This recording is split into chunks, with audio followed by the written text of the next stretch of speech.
Assalamualaikum warahmatullahi wabarakatuh. Baiklah, saya Rani Chania, NIM 21250 akan melanjutkan pembacaan materi dari Saudari Zeli, yaitu poin C. Fungsi filsafat pendidikan Islam. Semestinya bahwa setiap ilmu mempunyai kegunaan. Menurut Omar Muhammad Autaumi Al-Saibani, mengemukakan 3 manfaat dari mempelajari filsafat pendidikan Islam. Antara lain, filsafat pendidikan itu dapat menolong para perancang pendidikan dan yang melaksanakannya dalam suatu negara untuk membentuk pemikiran sehat terhadap proses pendidikan. Selanjutnya, filsafat pendidikan dapat menjadi asas yang terbaik untuk penilaian pendidikan dalam arti menyeluruh. Dan filsafat pendidikan Islam akan menolong dalam memberikan pendalaman pikiran bagi faktor-faktor spiritual, kebudayaan, sosial, ekonomi, dan politik di negara kita. Lebih lanjut, Muzayyin Arifin menyimpulkan bahwa filsafat pendidikan Islam harus bertugas dalam 3 dimensi.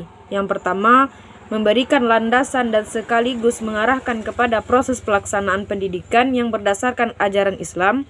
Yang kedua, melakukan kritik dan koreksi terhadap proses pelaksanaan tersebut.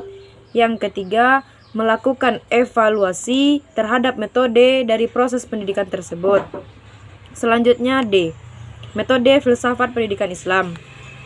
Perihal yang menyangkut metode pengembangan filsafat pendidikan Islam yang berhubungan erat dengan akselerasi penunjuk operasional dan teknis mengembangkan ilmu yang semestinya didukung dengan penguasaan metode baik secara teoritis maupun praktis untuk tampil sebagai mujtahid atau pemikir dan keilmuan. Kuat kemungkinannya ia terperangkap oleh misi dan strategi barat yang mensupremasi dalam segala bidang. Tentang metode pengembangan filsafat pendidikan Islam paling tidak bersumber pada 4 hal. Yang pertama, bahan tertulis atau tekstual Al-Quran, Al-Hadis, dan pendapat pendahulu yang baik, salafus saleh. Bahan empiris yakni dalam praktek kependidikan atau kontekstual. Yang kedua, metode pencarian bahan. Khusus untuk bahan dari Al-Quran dan Al-Hadis bisa melalui Mu'jam Al-Mufahros li Al-Faz Al-Karim karya Muhammad Fuad Al-Baki atau Mu'jam Al-Mufahros li Al-Faz Al-Hadis karya Wen Six dan bahan teoritis kepustakaan serta bahan teoritis lapangan. Yang ketiga, metode pembahasan atau penyajian. Bisa dengan cara berpikir yang menganalisa fakta-fakta yang bersifat khusus terlebih dahulu, selanjutnya dipakai untuk bahan penarikan kesimpulan yang bersifat umum atau induktif, atau cara berpikir dengan menggunakan premis-premis dan fakta yang bersifat umum menuju ke arah yang bersifat khusus atau deduksi. Selanjutnya, pendekatan atau approach. Pendekatan sangat diperlukan dalam sebuah analisa yang bisa dikategorikan sebagai cara pandang atau paradigma yang akan digunakan untuk menjelaskan suatu fenomena. Urgensi filsafat pendidikan. George R. Knight menuturkan 4 urgensi filsafat pendidikan Islam. Yang pertama, membantu para pendidik menjadi paham akan persoalan-persoalan mendasar pendidikan. Yang kedua, memungkinkan para pendidik untuk dapat mengevaluasi secara lebih mengenai tawaran-tawaran yang merupakan solusi dari persoalan-persoalan tersebut. Yang ketiga, membekali pendidik berpikir klarifikatif tentang tujuan hidup dan pendidikan.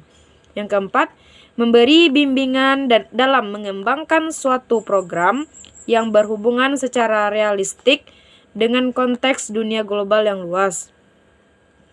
Yang poin E, hubungan antara filsafat dengan pendidikan. Antara filsafat dan teori pendidikan memiliki hubungan yang erat. Hubungan keduanya hanya dapat dibedakan, tidak dapat dipisahkan. Hubungan antara keduanya demikian erat sehingga kadang-kadang filsafat pendidikan disebut teori pendidikan, sedemikian pula sebaliknya. Misalnya di negara Amerika, teori atau ilmu pendidikan disebut dengan filsafat pendidikan atau Philosophy of Education. Secara singkat, hubungan antara keduanya dapat dirumuskan sebagai berikut. 1. Filsafat pendidikan memberikan pandangan-pandangan filsafiahnya kepada teori pendidikan, khususnya pandangannya tentang manusia, peserta didik, tujuan pendidikan, dan bagaimana seharusnya belajar. Yang kedua, teori pendidikan sebagai sebuah disiplin ilmu yang otonom, sering menemui masalah-masalah yang membutuhkan bantuan filsafat pendidikan. Kadang-kadang, pandangan filsafat pendidikan dapat mengubah teori pendidikan. Yang ketiga, jika suatu teori pendidikan tidak dapat dipertanggungjawabkan secara filsafiah, khususnya yang berhubungan dengan hidup dan manusia, maka akan mengakibatkan perlakuan yang tidak bertanggung jawab. Yang keempat, pelaksanaan teori pendidikan sering memberikan bahan-bahan baru kepada filsafat pendidikan untuk direnungkan. Yang kelima, teori pendidikan dapat mengcover pandangan filsafat pendidikan yang cocok baginya, meskipun pandangan-pandangan tersebut harus diolah kembali. Terdapat hubungan fungsional antara keduanya. Hubungan fungsional antara filsafat dan teori pendidikan dapat diuraikan sebagai berikut. Filsafat dalam arti analisa filsafat adalah salah satu pendekatan yang digunakan para ahli pendidikan dalam memecahkan problematika pendidikan dan menyusun teori pendidikan. Yang kedua, filsafat berfungsi untuk memberikan arah agar teori pendidikan yang telah dikembangkan memiliki relevansi dengan dunia nyata. Teori yang dikembangkan itu setelah diarahkan oleh filsafat sesuai dengan kehidupan saat ini. Yang ketiga, filsafat memberi arah terhadap pengembangan teori pendidikan menjadi ilmu pendidikan. Hubungan antara filsafat dan ilmu pendidikan juga dapat saling berkaitan. Filsafat mempengaruhi pertumbuhan ilmu-ilmu yang lain. Inilah hubungan horizontal antara filsafat termasuk filsafat pendidikan dengan keilmuan lainnya. Filsafat pendidikan memiliki hubungan vertikal dengan ilmu yang lainnya ketika berhubungan ke bawah atau ke atas, seperti hubungan dengan ilmu pendidikan, sejarah pendidikan, dan seterusnya. Menurut Ali Saifullah, sebagaimana dikutip Jalaluddin, filsafat pendidikan dan teori pendidikan memiliki hubungan suplementer sebagai berikut. Yang pertama, kegiatan merumuskan dasar-dasar tujuan pendidikan, konsep tentang hakikat manusia, serta konsepsi hakikat dan segi pendidikan.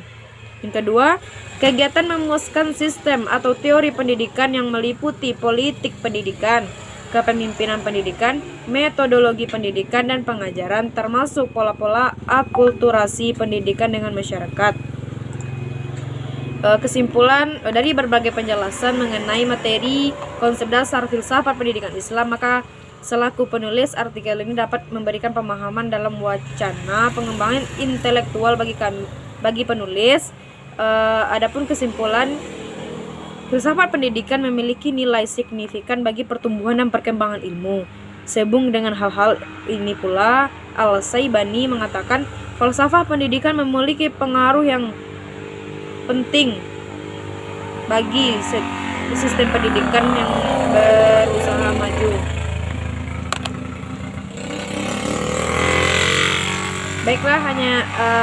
Baiklah, sekian pembacaan dari saya. Salah-salah kata mohon maaf. Wassalamualaikum warahmatullahi wabarakatuh.